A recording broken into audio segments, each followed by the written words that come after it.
I've got a back door and window that I want to beautify. So I'm going to go ahead and take some measurements, top and bottom, and then I'm going to grab the fabric of choice. I'm going to spread this fabric out and measure it 27 inches, 3 inches wider than my door and my window. I'm going to go ahead and make a line down the middle, right at the mark there, and then I'm going to go ahead and cut it with some scissors, and then I go right down the line to make it even. Once I get that done, I'm going to need some two-sided tape. This fabric tape is great because it's sticky on one end. I'm going to go ahead and place it down one side of the fabric that I cut, peel the paper off.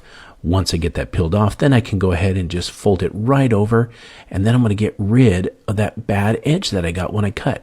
Using an iron, I'm going to go ahead and make sure it sticks really good, but then I'm going to put some more tape down and peel it off because I want to fold it over one more time and give it a nice clean edge. Once I get that all solved, I'm going to go ahead and iron it one more time, and then I'm going to grab some cordless mini blinds. Starting at the top, I'm going to go ahead and extend these all the way down to the bottom.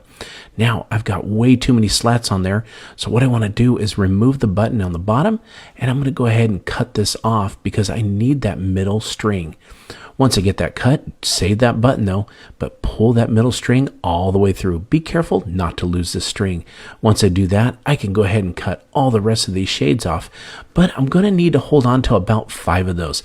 I put a safety pin on the bottom of that string that I saved, and it helps me push them all the way through. Again, just put about 5 of these slats. I'm going to go ahead and get back to the bottom, push the cord through right there, and then I'm going to put that button back on, but I need to tie a few knots. Once I get that, it's not going to slip through, and I'm going to use my finger and push it back on. Once I do that, I can go ahead and glue the top railing of the mini blind to the fabric. You can use fabric glue, or in this case, I used some hot glue and I used a lot of it. Once I hold it down, it's going to do great. Then I'm going to head right down to the bottom and put that on. Again, using an ample supply of hot glue. Go ahead and put that down, hold it in place for about a minute, and then I'm going to take those slats, 5 of them, and I'm going to go ahead and put them in place evenly and distribute them up and down. Once I do that, it's time to put some glue on those also. Again, you can use hot glue or fabric glue. Once I put it on, I'm just going to flip it over and let it hold there. It's going to set up in about a minute. Do that on every single one of the slats that you have left over. Make sure you don't get anything on the cord.